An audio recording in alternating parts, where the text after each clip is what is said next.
What's up guys, today we're going to be going over the best PvE build this season. This build is actually insane, pretty much combines all of my previous best seasonal builds all into one with all like the different mechanics overlapping.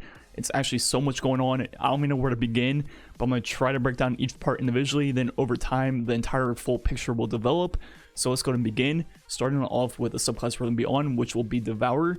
And I don't really need to say much about Devourer, it's pretty much broken, infinite health, infinite grenades, really good Nova Bomb. And it's just Devour. That's all there really is to say about that. We're going to be using that to take advantage of the grenades and the void grenades, as you'll see later in the build. Our first weapon we'll be using is the Wither Horde, our exotic weapon, which is going to be really good for ad clear, especially if you know where the enemies are going to be coming from, for example spawn doors and things like that. Then on top of that, this weapon works a lot like Anarchy and combos really well with different weapons for DPS, for example swords. Pretty much what you want to do is put one on the ground and stick one to the enemy, and those two tick rates overlap, and that is the most optimal use of that weapon. In our primary slot, we're going to be using the Seraph SMG, which is going to be able to create Warmind cells. You can actually still farm this SMG this season if you did not get it last season. Right here with this Umbral engram, you can still get the Seraph SMG.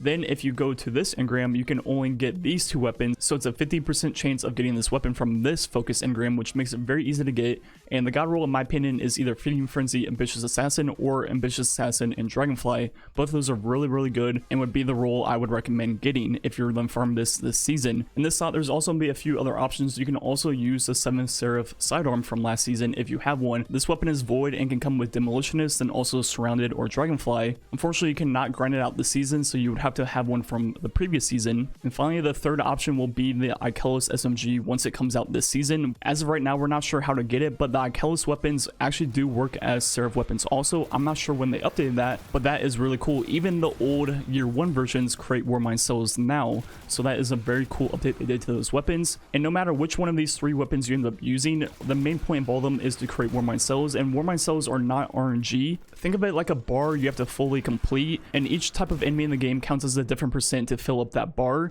These red bars right here are 15%, then these majors are 25%, and then finally these ultras are 100%. And once that bar fills up, it creates a Warmind cell and resets the bar back to 0.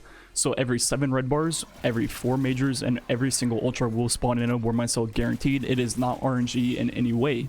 So you can pretty much predict when the Warmind cell will actually spawn in. And finally, the last weapon we will be using is the Dark Drinker 2.0. This is the Season Pass role, which has Whirlwind Blade. The other perks are pretty bad. Eventually, you will want Relentless Strikes in the left column. And until you're rank 45 in the Season Pass, you're just stuck with the Seasonal Pass role. Because once you're 45, you can then focus the engrams to get the sword, which means you can then start farming it. And as we went over in yesterday's video, this sword is actually insane. If you do 5 light attacks into a heavy attack, you're doing over 44,000 DPS. And that is among the highest DPS of all the veins in this meta, so it's very good, and it's a legendary. Then you can combo that with a Wither Horde like we're showing off, where you stick one on the ground, stick one to the target, and increase that DPS all the way up to 57,000.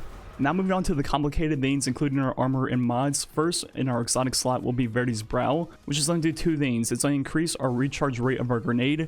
Then also, as we get higher stacks of the buff, we're also going to get increased grenade damage, which is going to be very good for this build because of the fact that we're going to have a lot of grenades when we pair it with Devour. And you're going to use Verdi's Brow if you're using either one of the SMGs because they are both arc. So looking at what this exotic actually does, it does 2 things. The first one being increased grenade recharge rate. It's just a base increase. As you see, the bar is going up a lot quicker. It's only going to take like 20 seconds to get my grenade now. Then if you pair that with Devour, I'm getting my grenade in roughly 4 kills, maybe 5 sometimes, depending on what stack of death throws I have.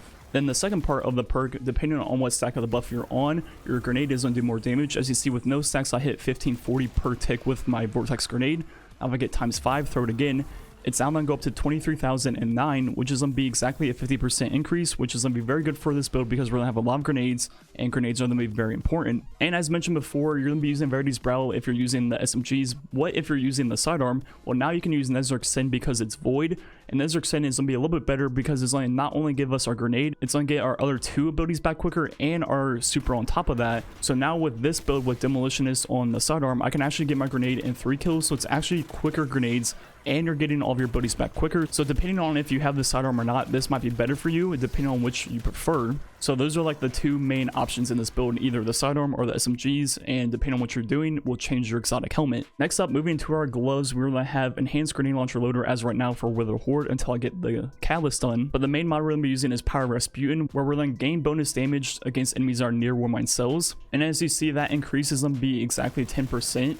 As long as the enemies are glowing orange, which with global reach, as you'll see later in the video, is going to be a huge radius. And the most interesting thing about this 10% increase is that not only does it stack with buffs, as you see right here, if I drop Empire and Rift, it still goes up even higher. It also stacks with debuffs, so this is not treated like a buff or debuff in the game. It's its own category, which is kind of weird. So it's just a free 10% increase on top of everything else in the game. Now moving on to our chest piece, which has a lot of stuff going on. The first thing will be the Breach Resonator, which is where you get melee and grenade energy on final blows with shield piercing weapons. And as long as you're using one of the SMGs with Verdi's Brow, you can slot shield piercing rounds onto them with this seasonal artifact, which will be yet another way to get our grenade back even quicker, as long as you're using that and not the sidearm. So now with all this going on, we're comfortably getting our grenade in 4 kills every single time with SMG, and then with the sidearm build, we were getting it in 3 because as Demolitionist. We also have increased sword reserves on our chest piece, then finally Lucent Blade, which is a rival mod. While Charge with Light, we're going to get increased sword damage for 5 seconds, consuming 1 stack of Charge with Light.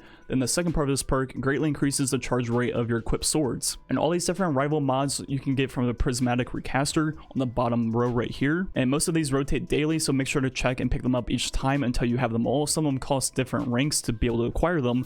And we talked about this mod in yesterday's video. It's going to be a 35% buff. It does not stack with other buffs in the game, which is unfortunate, but it's pretty much a free Weapons of Light without actually needing a teammate or a Titan on your team to give you that 35% buff. Then the second part is going to be increased recharge rate of your guard function, which is also your heavy attack, which means with Dark Drinker you can do a heavy attack, then 5 light attacks. Then by the time you're done with your 5th light attack, the heavy attack is fully recharged, which is really good for the combo. So how are we becoming Charged with Light in this build? Well, this mod right here, Swift Charge. Become Charged with Light by rapidly defeating combatants with pulse rifles, sidearms, or submachine guns. And once again, this is a rival mod from the Prismatic Recaster and works perfectly with either the SMGs or the sidearm that we were showing off earlier in the video. Then on top of that, on our boots, we have double enhanced sword scavenger, which is on this seasonal artifact. So now every single time we get 3 rapid kills with either our sidearm or SMG, we become Charged with Light, which means we'll have that sword perk ready for whenever we cross a major, ultra, or boss. Then at the same time as we're using our sidearm and SMG, we're creating Warmind cells for that extra 10% damage, then also for really good ad clear.